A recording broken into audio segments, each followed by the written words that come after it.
Hello friends, welcome to Arya Socio Academy. Please like, share and subscribe my channel and also press bell icon.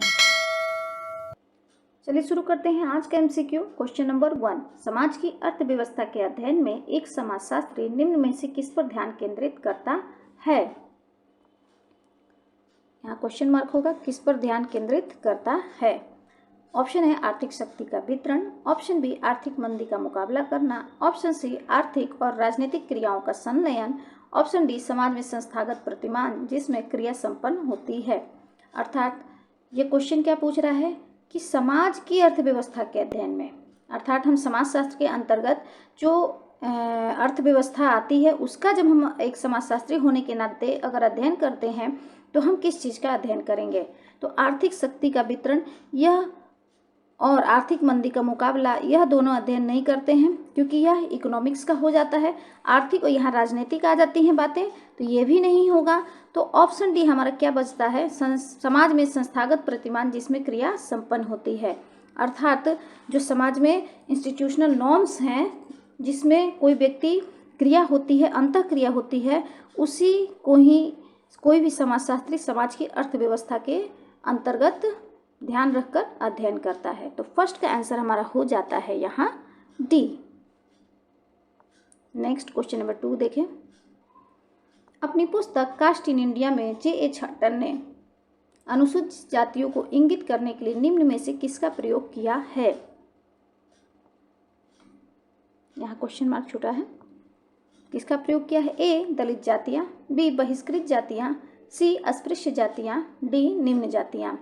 तो यहाँ question से ही हमें एक और question निकल के आ गया कि अपनी पुस्तक कास्ट इन इंडिया में J.H. हटन महोदय की बुक कौन सी है, कास्ट इन इंडिया। काफ़ी बार यह क्वेश्चन रिपीटेड है और कई बार हटन और जैसे बुक्स और राइटर्स के नेम में भी इन मैचिंग के लिए भी इस तरह से क्वेश्चन आ जाता है। तो क्वेश्चन क्या कह रहा है कि हटन महोदय ने अनुसूचित जातियों के लिए किस शब्द का प्रयोग किया है और चीज़ की चर्चा उन्होंने अपनी बुक कास्ट इन इंडिया में की है।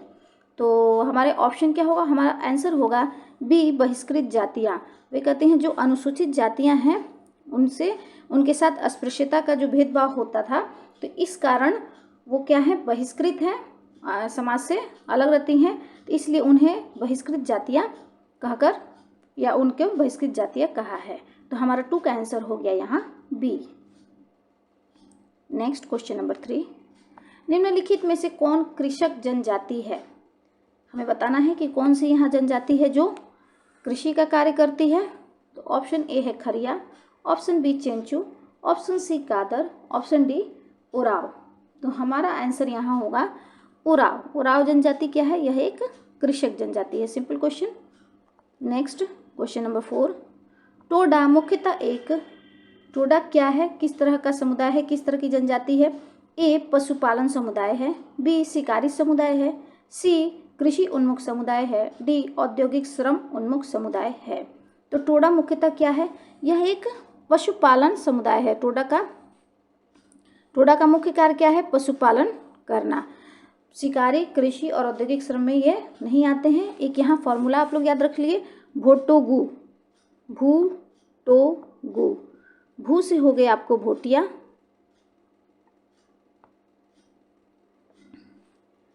टो से हो गया टोडा और गु से हो गया गुज्जर। तो ये सभी जो जनजातियां हैं ये क्या है, मुख्य रूप से पशुपालक जनजाति में आती हैं। तो यहाँ 4 का आंसर हमारा बन जाता है ए। नेक्स्ट क्वेश्चन नंबर 5, मार्क्स के अनुसार निम्नलिखित में से किस क्रम में अवतरित हुआ है। पहला आदिम समाज, दूसरा प्राचीन समाज, तीसरा एशियाई समाज, चौथा सामंतवादी समाज। मार्क्स ने समाज की जो व्याख्या की है उन्होंने 5 तरह के समाज की बात की है। इन समाजों को हमें क्रम से लगाना है। तो यहाँ ये कई बार क्वेश्चन में इसका आंसर बता चुकी हूँ। यहाँ फॉर्मूला आप लोगों का क्या बनता है, आए प्रशापु, आ ए प्रशापु।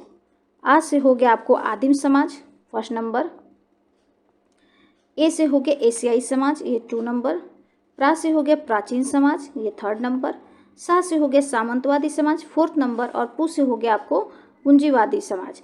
तो ये हो जाएगा 5th नंबर। तो यहाँ पूंजीवादी समाज की चर्चा नहीं की तो हम सीक्वेंस लगा सकते हैं इजीली। फर्स्ट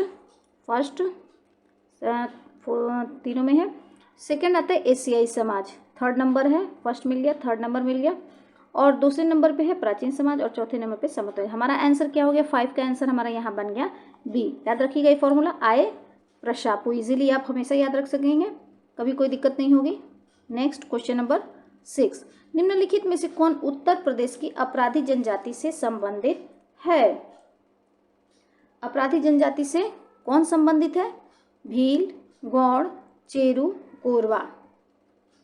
तो ऑप्शन में उत्तर प्रदेश की जो जनजाति है अपराधी में ज़्यादा पाई जाती है, तो कौन सी जनजाति है? तो हमारा 6 का आंसर है सी, अर्थात चेरू और कोरवा। चेरू और कोरवा ये जो जनजातियां हैं ये मुख्य रूप से अपराध में पाई जाती हैं, तो हमारा आंसर यहाँ हो जाता है सी। नेक्स्ट क्वेश्चन नंबर 7, संघर्षशील समाज एवं औद्योगिक समाज शब्दों का प्रचलन किसने किया है? A Karl Marx, B Durkheim, C सीमेल, D Spencer. संघर्षशील समाज और औद्योगिक समाज की बात कौन करता है? तो यह समाज का चैप्टर बना हुआ है, इसे वीडियो जब देखेंगे तो वहाँ इसके एक्सप्लेनेशन है। तो संघर्षशील समाज और औद्योगिक समाज की बात स्पेंसर महोदय करते हैं। स्पेंसर महोदय ने कहा कि पहले क्या है, हमेशा समाज में ये लड़ाइयाँ होती रहती, संघर्ष होता रहता था, और एक औद्योगिक समाज। इन्होंने एक और तरह से व्याख्या की है, सरल समाज, मिश्रित समाज, दोहरे मिश्रित समाज, तिहरे मिश्रित समाज की भी बात करते हैं। उद्योग विकास की अवधारणा भी स्पेंसर महोदय ने ही दिया है। तो यहाँ हम लोगों ने 7 का आंसर यहाँ बन जाता है हमारा डी।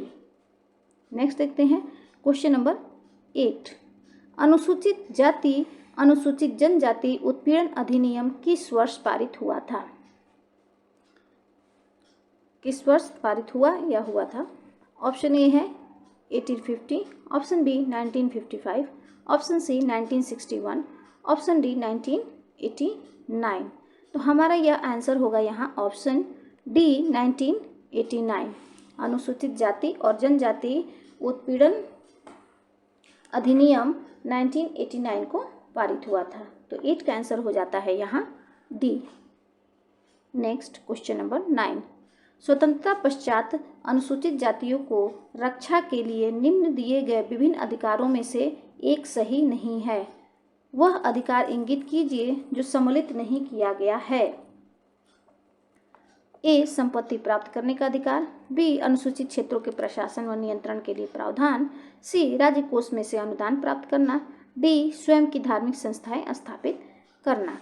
तो स्वतंत्रता क्वेश्चन हमारा क्या कहता है कि स्वतंत्रता के पश्चात अनुसूचित जातियों की रक्षा के लिए विभिन्न अधिकारों में से एक नहीं दिया गया। उनकी रक्षा के लिए बहुत सारे अधिकार दिए गए हैं, हमारे संविधान में बहुत सारी आर्टिकल्स बने हुए हैं। तो इस तरह से इनमें से कौन सा अधिकार है जो उन्हें नहीं दिया गया है? तो हमारा आंसर हो जाएगा यहाँ ए संपत्ति प्राप्त करने का अधिकार, क्योंकि अनुसूचित क्षेत्रों के प्रशासन व नियंत्रण के लिए प्रावधान, यह भी हमारे अनुसूची में भी ये वर्णन है। राज्य कोष से अनुदान उन्हें दिया जाता है। स्वयं की धार्मिक संस्थाएं खोलने का भी ह्यूमन राइट्स में जो हमारा है उसके अंतर्गत भी इसकी बात की गई है। तो हमारा यहाँ आंसर नहीं में पूछ रहा है, तो 9 का आंसर हमारा बन जाता है यहाँ ए। नेक्स्ट क्वेश्चन नंबर 10, संविधान की कौन सी धारा अनुसूचित जाति एवं अनुसूचित जनजाति को परिभाषित करती है? ए धारा 364, बी धारा 365, सी धारा 366, डी धारा 367। तो यहाँ 10 का आंसर हो जाता है, 10 का आंसर जो है हमारा यहाँ हो जाता है सी धारा 366। तो जनजाति को परिभाषित करती है, तो यह हो जाता है 366। तो 10 का आंसर हो गया सी। नेक्स्ट क्वेश्चन नंबर 11, जहाँ कहीं भी जीवन है वही समाज है, निम्न में से यह कथन किसका है? इस क्वेश्चन का आंसर आप सभी देंगे, बहुत ही इजी है। जब भी हम सोशियोलॉजी पढ़ना शुरू करते हैं तो यहीं से पढ़ना शुरू करते हैं, तो यह बहुत ही इजी क्वेश्चन है। आई थिंक इसका आंसर आप लोग बहुत इजीली दे जाएंगे। तो आज का जो सेशन है, जो MCQs है, वो आई थिंक आप लोग के लिए हेल्पफुल रहा होगा। थैंक यू, धन्यवाद।